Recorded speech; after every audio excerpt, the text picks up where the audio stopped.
جو کچھ ہوتا ہے وہ سب اللہ سے ہوتا ہے. کس سے ہوتا ہے بھائی؟ اللہ سے ہوتا ہے. ہاں بس. آگ سے کچھ نہیں ہوتا، پیسے سے کچھ نہیں ہوتا، ملک سے کچھ نہیں ہوتا، فوج سے کچھ نہیں ہوتا، ہتھیاروں سے کچھ نہیں ہوتا. سب کچھ اللہ سے ہوتا ہے. اللہ جو چاہتے ہیں وہ کرتے ہیں. فعال لما یرید، جو چاہتے ہیں. ہتھیاروں اور فوج کی وجہ سے کوئی قوم اوپر نہیں آتی. اللہ جس کو اوپر کرنا چاہتے ہیں وہ اوپر آ جاتی، اور اللہ جس کو نیچے کرنا چاہتے ہیں وہ نیچے ہو جاتی. تو جاہلیت کے زمانے میں کیا ہوا؟ روم اور فارس کی لڑائی ہوئی. بڑی مملکت ہے روم کی مملکت، اور فارس والے بڑے ملک کے مالک ہیں. دونوں کی فوج میں لڑائی ہوئی اور روم ہار گئے اور فارس جیت گئے. تو کافر لوگ جو دنیا کی چیزوں کی اور مورتیوں کی بتوں کی پوجا کرتے تھے وہ بہت خوش ہوئے کہ فارس والے آگ کی پوجا کرتے ہیں، آگ کو پوجتے ہیں. وہ ہماری طرح ہے، ہم بتوں کو پوجتے ہیں، وہ آگ کو پوجتے ہیں. تو کافر لوگ جو ہے بہت خوش ہو گئے. دیکھو جی، ہماری طرح جو فارس ہیں وہ جیت گئے. کس پر؟ روم والوں پر. روم والے اہل کتاب ہیں، یعنی وہ اپنے نبی کے پیرو ہیں، ان کے پاس آسمانی کتاب ہے.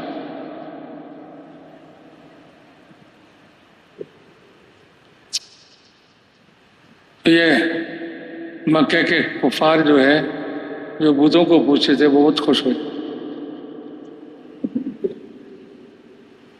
تو اللہ تعالیٰ نے قرآن میں آیت اتارا کہ عن قریب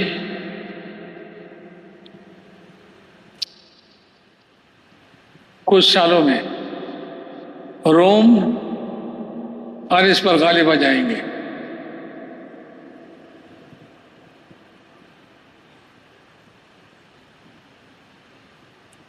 تو حضرت ابوبکر اور کفار کے درمیان لٹری ہوا. بتاؤ روم کب غالب آئے گا، کتنے سال میں؟ وہاں بدعون کا لفظ ہے، 3 سے لے کر 9 تک کی عدد سمجھاتی ہے یہ لفظ. حضرت ابوبکر نے 3 سال کہا، 3 سال میں. جب حضور کے پاس گئے حضور نے فرمایا ارے 3 کیوں کہا، 9 کہتے. اس لفظ کا استعمال تو 9 تک ہوتا ہے، تو اکثر کو کہتے، زیادہ کو کہتے. تو پھر گئے کہا کہ بھئی یہ 9 کا 9 تک ہے، 9 سال میں روم غالب ہوگا. کون کہہ رہا ہے؟ اللہ کہہ رہے ہیں. ہاں تو 9 سال میں روم غالب آ گئے، اور بات یہ طے ہوئی تھی کہ بھئی جو جیتے گا اس کو 100 اونٹ دیا جائے، 100 اونٹ ملے گا. تو حضرت ابوبکر کو انہوں نے 100 اونٹ دیا. حضور نے فرمایا چھوڑ دو، یہ اونٹ جو ہے استعمال کے قابل نہیں ہے، اس لیے کہ یہ تو حرام طریقے سے ملا ہے. خیر، یہ کون غالب ہوگا، کون مغلوب ہوگا، کون ہارے گا، کون جیتے گا، یہ بھی اللہ ہی کے ہاتھ میں ہے. فوج میں نہیں ہے کہ جس کی فوج زیادہ ہو، جس کا ہتھیار زیادہ ہو، جس کے پاس ایٹم بم ہو وہ جیت جائے گا۔ نہیں، اللہ جس کو غالب کریں گے وہ غالب ہوگا، اللہ جس کو مغلوب کر دیں گے وہ مغلوب ہوگا۔ اللہ تعالیٰ فرماتے ہیں کم من فئۃ قلیلۃ غلبت فئۃ کثیرۃ بإذن اللہ واللہ مع الصابرین۔ کتنے تھوڑے فوج زیادہ فوج پر غالب آ جاتے ہیں اللہ تعالیٰ کے حکم سے، یہ نہیں ہتھیار سے نہیں، فوجوں سے نہیں، کس سے بھائی؟ اللہ کے حکم سے۔ اللہ حکم دیتے ہیں کہ یہ غالب آ جائے، وہ اکثریت والے مغلوب ہو جائیں، بس ایسا ہی ہوگا۔ سب کچھ کرنے والی ذات کون ہے؟ اللہ۔ یہ کلمہ اسی کو سمجھاتے ہیں کہ بھائی لا الہ الا اللہ، کوئی چیز کچھ نہیں کرتی، کسی سے کچھ نہیں ہوتا، جو کچھ ہوتا ہے سب کس سے ہوتا ہے؟ اللہ سے ہوتا ہے۔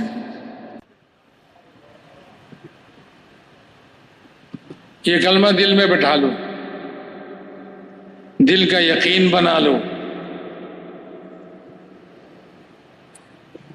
پھر کوئی مشکل نہیں، کوئی دھوکہ نہیں، سب دھوکے دور ہو جائیں گے۔ کوئی پیسہ لینا چاہے اس کو پیسہ دے دو، لے جاؤ بھائی، اس پیسے سے کچھ نہیں ہوتا، سب کچھ اللہ سے ہوتا ہے۔ کوئی زمین لینا چاہے دے دو اس کو زمین، زمین لے کر لڑائی ختم ہو جائے۔ ہاں کہ بھائی زمین لینا چاہتا ہے وہی لینا چاہے گا جو دھوکے میں ہے ابھی تک۔ جس کا دھوکہ دور ہو گیا وہ زمین کے دھوکے میں نہیں پڑتے، وہ کہتے ہیں کہ بھائی روزی اللہ کے پاس ہے، آسمان میں ہے، وَفِي السَّمَاءِ رِزْقُكُمْ وَمَا تُوعَدُونَ۔ جو کچھ تم سے وعدہ کیا جاتا ہے اور تمہاری رزق وہ سب کچھ کہاں ہے؟ آسمان میں ہے۔ آسمان میں کون ہے؟ اللہ ہے۔ اللہ کے ہاتھ میں ہے۔ اللہ چاہے تو بغیر زمین کے بھی روزی دے دے، بغیر پیسے کے بھی روزی دے دے، بند گھر میں روزی دے دے۔ حضرت مریم علیہ السلام ان کو کیا کیا؟ حضرت وہ بیت المقدس کے حجرے میں عبادت کرتی تھی، زکریہ علیہ السلام باہر سے دروازہ بند کر کے تالا لگا دیتے تھے کہ عورت ہے کوئی اندر نہ آ سکے، وہ اس میں اطمینان سے عبادت کرتی تھی حضرت مریم۔ اللہ تعالیٰ فرماتے ہیں قرآن میں، جب بھی دروازہ کھول کر زکریا علیہ السلام اندر آتے تو دیکھتے کہ گھر میں بہت سارے کھانے پینے کی چیز ہیں، تو تعجب سے پوچھتے انا لک ھذا، مریم دروازہ تو بند تھا، یہ روزی کہاں سے آیا، یہ چیزیں کہاں سے آئی؟ او مریم علیہ السلام دھوکے والی عورت نہیں تھی، دھوکہ کھانے والی عورت نہیں تھی۔ وہ کہتی ہوا من عند اللہ، کہ اللہ کی طرف سے۔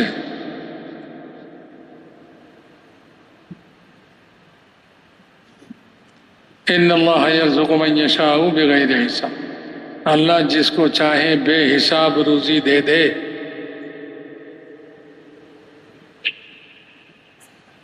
ومن یتق اللہ یجعل له مخرجا ویرزقه من حیث لا یحتسب، وہ تو مریم علیہ السلام کے لیے تھا۔ اب اس امت کے لیے کہا کہ تقوی اختیار کر لو، میں تمہیں ہر تنگی سے نکال دوں گا، چاروں طرف دروازہ بند ہے، میں تمہیں اس سے نکال دوں گا، اور تم کو ایسی جگہ سے روزی دوں گا جہاں سے تمہارا وہم و گمان بھی نہ ہو، ایسی جگہ سے تمہیں روزی دیں گے، لیکن اس کے لیے ضروری ہے کہ تقوی حاصل کرو۔ تقوی کیا چیز ہے؟ وہی کلمۃ التقوی، یہ تقوی والی کلمہ ہے۔ یہ کلمہ جو لے لے گا وہ تقوی والا بن جائے گا۔ کلمۃ التقوی یہ تقوی کا کلمہ ہے، اور جو اس کلمہ کو اپنے اندر لے لے گا وہ تقوی والا بن جائے گا، تقوی والا بن جائے گا۔ اس طرح کہ جو یقین کرتا ہے سب کچھ اللہ کے ہاتھ میں ہے، کسی کے ہاتھ میں کچھ نہیں ہے۔ جس کے ہاتھ میں پستول ہے اس کی گولی کہاں کس کو لگے گی؟ وہ بھی اللہ کے ہاتھ میں ہے۔ ایسا نہیں کہ میری طرف نشانہ بنایا مجھے ہی لگنا ہے، نہیں، اللہ جس کو چاہیں گے اس کو لگیں گے۔ ہو سکتا ہے جس کے ہاتھ میں پستول ہے اس پستول کی گولی اسی کو لگے، جب اللہ چاہیں گے اسی کو لگیں گے، اور دوسرا اس کے ہاتھ سے پستول چھین لیا اور اس کو مار دیا۔ لائے تھے دوسرے کو مارنے کے لیے، خود اپنے پستول سے مر گئے۔ لائے سے لاٹھی دوسرے کے سر پر مارنے کے لیے، اب دوسرے نے کھینچ کے لے لیا اس کے ہاتھ سے لاٹھی اور اسی کے سر پہ مارا، اسی کا سر پھوڑا اپنی لاٹھی سے۔ وہ اللہ جانتے ہیں یہ لاٹھی کس کے سر پہ گرے گی، یہ گولی کس کو لگے گی، اللہ جانتے ہیں۔ جو اس کلمہ کو اپنے دل میں بسا لیا وہ اس گولی کے دھوکے سے نکل گیا اور اس لاٹھی کے دھوکے سے نکل گئے کہ بھائی یہ لاٹھی سے نہیں ڈرتا، گولی سے بھی نہیں ڈرتا۔ اللہ تعالیٰ کرنے والے ہیں، سب کچھ کرنے والے کون ہیں؟ اللہ ہیں۔ بس کھانا اللہ کھلائیں گے، کپڑا اللہ پہنائیں گے۔ اللہ فرماتے ہیں حدیث قدسی میں، کلکم جائع الا من اطعمتہ فاستطعمونی فاطعمکم۔ تم سب بھوکے ہو، تم سب بھوکے ہو،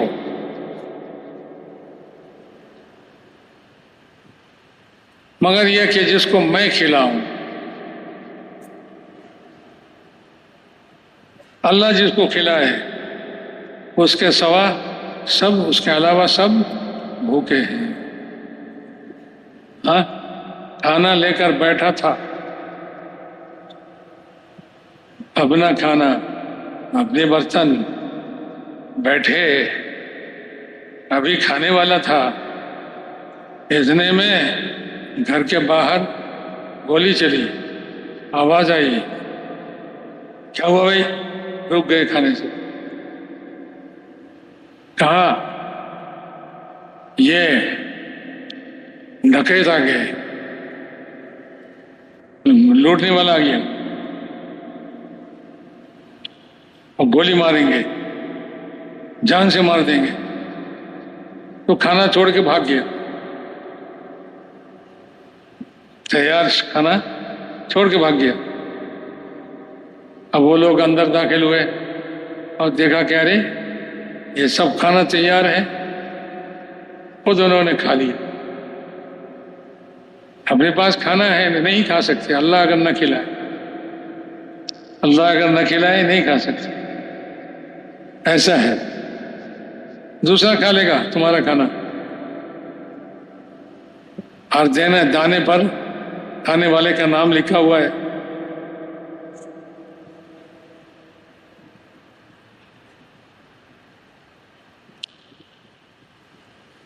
تو میرے محترم دوست اور بزرگوں، اللہ فرماتے ہیں کلکم جائع، یہ حدیث قدسی ہے، اللہ کا فرمان ہے، تم سب بھوکے ہو الا من اطعمتہ، مگر یہ کہ جس کو میں کھلاؤں، لہذا کھانا تم کسی سے مت مانگو، میرے سے کھانا مانگو۔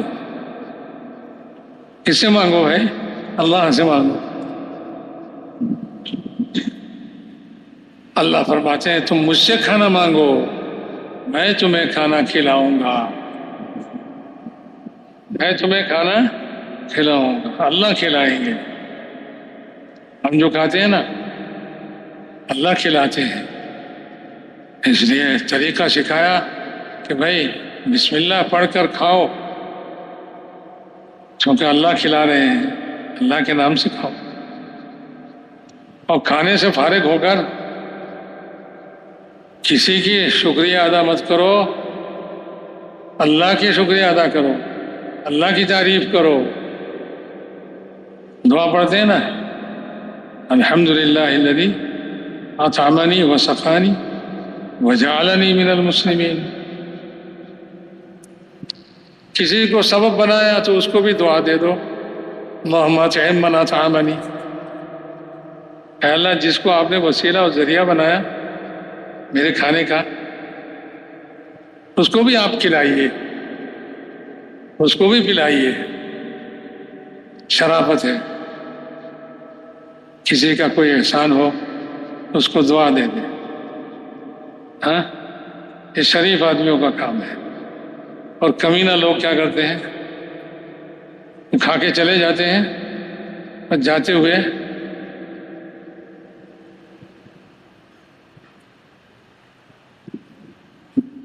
بدنام کرتے ہوئے جاتے ہیں، کھانے میں نمک نہیں کم تھا، کھانا مزہ نہیں ہوا، کیا کچھ کہتے رہتے ہیں۔